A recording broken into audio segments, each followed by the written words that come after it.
Welcome to Crossroads. It appears that relations between the Chinese Communist Party and North Korea are running into some problems. Now, this started because Russia and North Korea have begun developing closer ties, and the Chinese Communist Party, oddly, seemed concerned about this. Now, they're worried this is going to impact their own interests. South China Morning Post said this. They said China is willing to deepen cooperation and strategic communication with North Korea, Chinese President Xi Jinping said on Monday, amid signs of frayed ties in recent months between the two neighbors. It notes in a congratulatory message to leader Kim Jong-un on the 76th anniversary of North Korea's founding, Xi said the Workers' Party of Korea, again the one in charge there, and united North Koreans and promoted vigorous development of the country. And notes that Xi said Kim had led North Korea to achievements in construction and development. He also expressed the hope that Pyongyang would continue to win new and greater victories in the journey of promoting the cause of Korean-style socialism. Now, but it notes that ties between China and North Korea have been having some problems. It says at the same time that North Korea has been stepping up its diplomatic and military efforts with Russia, including the June visit of Russian President Vladimir Putin, his first to Pyongyang in 24 years, Putin vowed to deepen trade and security ties and to support Pyongyang against the United States, while North Korean state news agency KCNA called the relationship a strong strategic fortress for preserving international justice, peace and security, and an engine for accelerating the building of a multipolar world. And again, the agenda for the multipolar world order means overturning what they call the unipolar world order, which is the United States. Now, this is very like this whole development, a continuation of Chinese Communist Party concerns that North Korea is getting closer with Russia. And it seems that part of this concern for the CCP, it wants Russia and North Korea to both be dependent on China. And if they make friends with each other and work closer with each other, well, that means that they don't need China as much. Look, it's a simple question otherwise.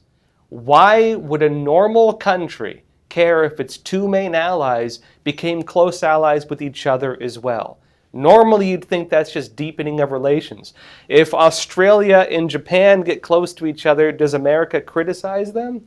If Germany and UK get closer together, does America criticize them?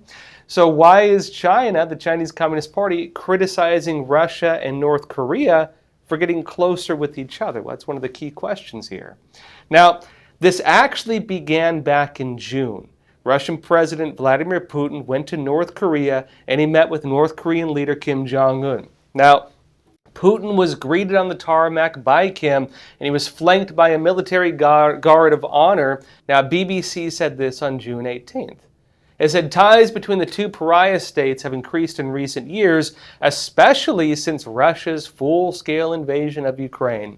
And it said North Korea needs help with space technology after its recent failure to put a second spy satellite into orbit, which they also need for ballistic missiles, by the way, as well as food, fuel, and foreign currency, one of the big ones there. And it's that Russia faces a continued shortage of weapons in its war in Ukraine. And note that ahead of his arrival, Mr. Putin praised Mr. Kim for firmly supporting Moscow's war in Ukraine.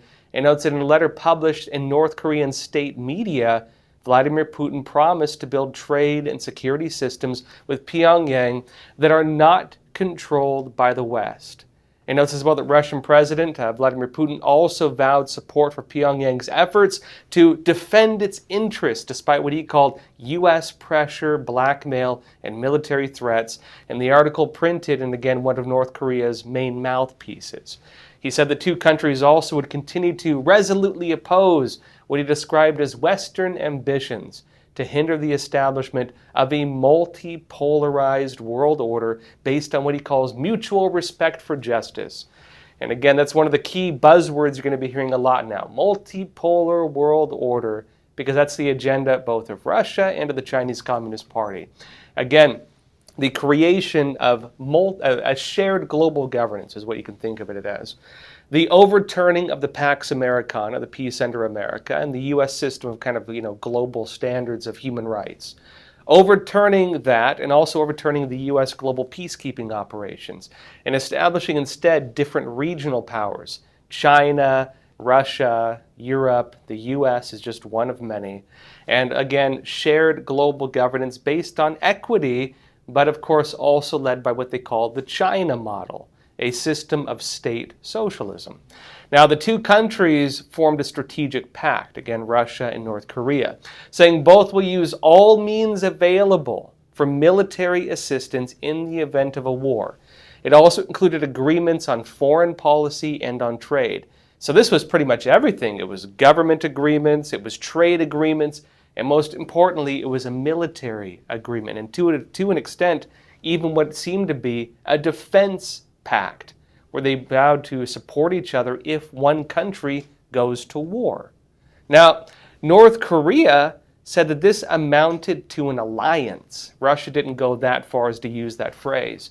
But for China, the Chinese Communist Party, well, they're the ones who want the alliance. And they don't want Russia to have that with their close ally. Now, the meeting was met with criticisms from the West, as you would expect, as it meant that North Korea would begin helping supply Russia with weapons for its war in Ukraine. And this is important. Some of the world's largest arms dealers are North Korean. It's not well known, but two of the largest arms dealers in the Middle East, for example, including Iran, are North Korean arms dealers. Now, they tend to sell older generation weapons, think like, Soviet era type weapons, but that includes small arms, it even includes some missile technology. And Russia, which in its war in Ukraine has been running short of ammunition and guns, well, they need that. Notably, they're even arming troops with like old Soviet era weapons, some going back to even World War II. And so they need those guns, even if they're old, even if they're not the best, but they need cheap and large amounts of them, and North Korea is the gateway to get that, and they got it. Now, the deal notably also caused criticism, though, from South Korea. And South Korea is also one of the world's largest arms dealers, but working again mostly with free world countries. Them getting involved with this would create two counterbalances of one country, North Korea, supplying guns to Iran and Russia and other countries, while South Korea, if it gets involved, is even saying it may begin supplying weapons on the other side of the conflict to Ukraine. And they have much better guns and more highly developed ones and modern technology. Now, they haven't gone so far as to actually do this yet, but they said that they might. The Chinese Communist Party, when South Korea said that, the CCP issued a warning, stating that doing so would put South Korea in Russia's nuclear crosshairs. A very strange threat from the Chinese Communist Party, given the fact that it works close with Russia in its war, and it was threatening South Korea by proxy while claiming they weren't the ones doing it. Now, this also, notably though, brought North Korea and South Korea further into the picture of these growing global conflicts. Now, National Security Journal said this in August. They said, indeed, very few would have expected North and South Korea, half a world away and without direct interest in the conflict, again, Russia-Ukraine, to have taken on such a prominent role in the war. Now, of course, South Korea has not fully committed to this yet, and the technicality of it here is they're technically still at war with North Korea. And so North Korea getting involved in that conflict, and again, making a defensive agreement with Russia, that again, if North Korea goes to war, Russia gets involved, that means South Korea for them. Now, South Korea, because of pressure from China, they haven't really gone fully in on this yet, but the country is on its way notably to becoming the fourth largest arms exporter by around 2027, the current track it's on. It already has arms deals with the Philippines, Poland, and notably other countries around this whole growing conflict. And so they're positioned in an interesting way, including working with the U.S. One of the largest military bases of the United States notably is located in South Korea. They're positioning themselves, interestingly, to become one of the major players in this developing global conflict. But the Chinese Communist Party is one of the key factors with all of this. The CCP came out with a seemingly odd stance of being unhappy with the warming ties of Russia and North Korea. I'll be talking more about why this is after I come back from a quick break. Experts agree. One of the best ways to protect against financial uncertainty is to diversify your portfolio. Learn how physical gold and silver can secure your retirement funds from today's economic challenges with a gold IRA from American Hartford Gold. You can safeguard your wealth with no penalties or taxes when you transfer your current qualifying retirement accounts. Call now and our precious metals specialists will send you a free information kit, no cost or obligation.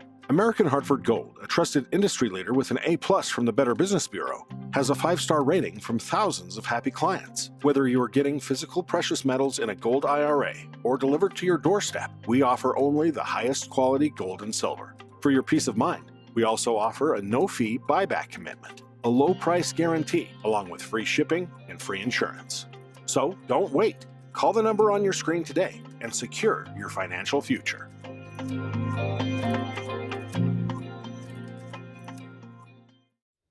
Welcome back. Is the Chinese Communist Party on the outs? Well, Russia and North Korea have been developing closer ties, especially after the start of the Russia-Ukraine war. The two countries formed a new strategic pact back in June, saying that both would use all means available for military assistance in the event of a war.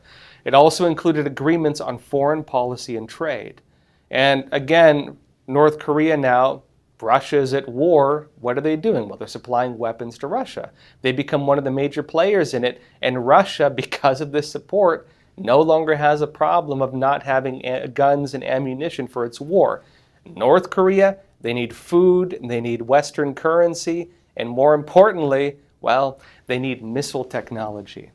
Now, the CCP is really one of the key factors here, though. And the Chinese Communist Party came out with what was, on the surface at least, kind of an odd stance. The Chinese Communist Party was openly and very noticeably unhappy with the warming ties between Russia and North Korea. AP said this in June. They said, with no obvious opinions, China appears to be keeping its distance as Russia and North Korea move closer to each other with a new defense pact that could tilt the balance of power among the three authoritarian states. Now, it said experts say China's leaders are likely fretting over potential loss of influence over North Korea after its leader Kim Jong-un and Russian President Vladimir Putin signed the deal this week, and how that could increase instability on the Korean peninsula. China's good little friend that it normally has only going to it now has a bigger friend. That's a concern here, right? Now, Beijing may also, it says, be struggling to come up with a response to what could be the strongest Russian-North Korean partnership since the Cold War, because it has conflicting goals. It says that is keeping peace in the Koreas while countering the United States and its Western allies on the global stage. It's going to bring heat to their region, in other words. Now, like the other key analysis that came out, including from the U.S. State Department, was that the deal between Russia and North Korea could have the Chinese Communist Party also worried. Because why? Well, it could draw the United States and its allies closer in that region to bolster their defenses. Because again, South Korea has a lot of trade deals with China. South Korea is a close ally, again, with the United States as well. But if North Korea makes a deal with Russia, a defensive agreement, which they already have, and Russia begins infringing upon, kind of the, let's say, security of South Korea by supporting North Korea in exchange with that, while empowering North Korea has direct implications for South Korea. And China, again, being one of the close trade partners of South Korea, China, also being the key enabler of the war in Ukraine, is in the middle of this. And so the Chinese Communist Party is going to have to pick sides. They don't want to do that, at least not with South Korea. The other side of it is also when North Korea makes missile threats, they're going to, launch nukes. Whenever North Korea does that, the CCP steps in as the, kind of the broker, the voice of reason is how they try to present themselves. And what they do is they negotiate this. They necessitate themselves as the go-between for diplomatic relations with North Korea. And they use that role as a large part to have diplomatic relations with South Korea, because South Korea believes that because of that they need China for that. Meanwhile, that's the deal China has with North Korea. And the CCP brokers deals and gets them all kinds of food and other supplies using that role. Now, if North Korea no longer needs China for that, then what happens? That's the big question here. But the dissatisfaction also is noticeable in Chinese media. This is what Alibaba's South China Morning Post had to say with an opinion piece. It said this: July 24th, despite the restrictive nature of the treaty, potential Russian military aid to North Korea poses significant threats to Chinese national security. Again, this is Chinese media, right? They say that China has traditionally used economic leverage to moderate North Korean and Russian behavior with varying success. The new treaty, it says, between Russia and North Korea jeopardizes this balance in several ways. And again, this is like the Chinese opinion here, right? It says, first, Russian assistance in military technology to North Korea directly threatens regional stability and China's security interests. It says the treaty mentions cooperation in various scientific and technological fields, many of which could have military applications. This would increase risk of to China's national defense and border security. The treaty also, it says, could lead to the perception that North Korea prioritizes its relationship with Russia over ties with China. North Korea doesn't need China as much if it has another friend, right? It says reduced Chinese influence over a neighboring country with nuclear capabilities and minimal internal restrictions could worsen China's security. That's the CCP again, making excuses because they like to broker the deals. Now it notes that South Korea's proximity to China adds complexity as strengthened North Korean-Russian ties could destabilize the Korean peninsula. Why is that?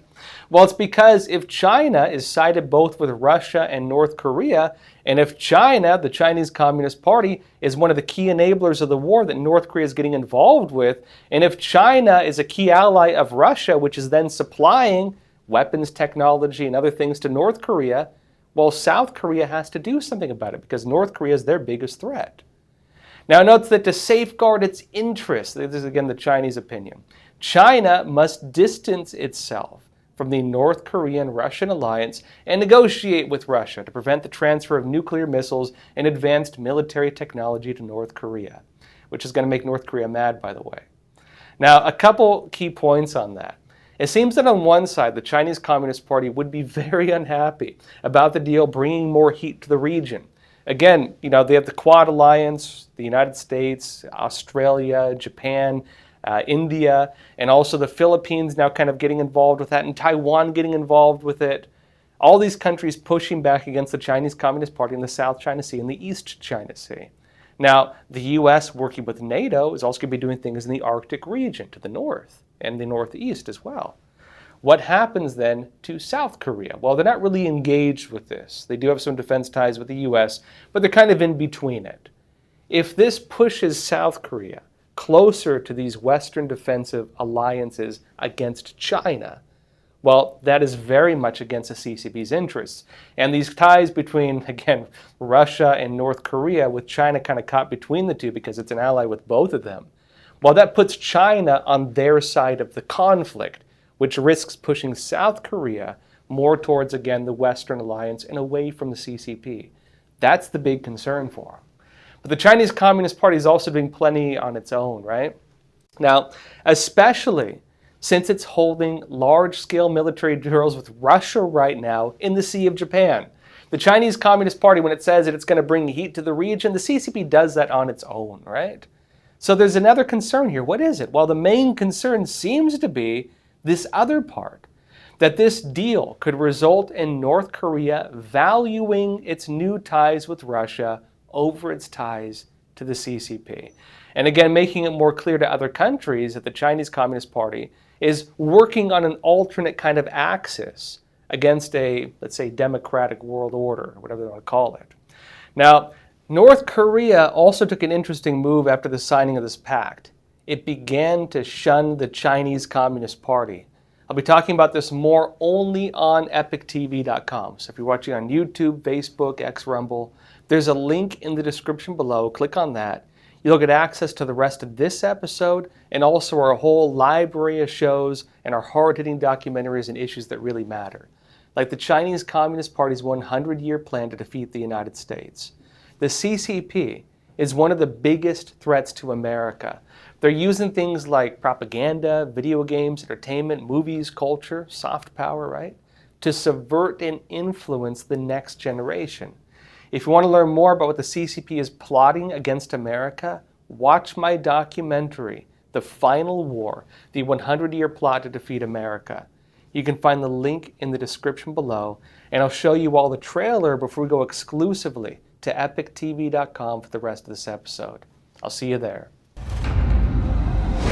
The greatest threat facing the United States is the CCP. The Epoch Times investigation team had studied the CCP for years, but what we uncovered was yielding evidence beyond our imagination. With Chairman Mao, with the Prime Minister, our talks have been characterized by frankness. The Clinton administration said, oh, don't worry about it. This will be a poison pill for China. China's strategic goal is to make sure that the U.S. has 4 enemies, and one of them must be a terrorist group. We are giving of our life's blood so that the Chinese Communist Party can survive and thrive.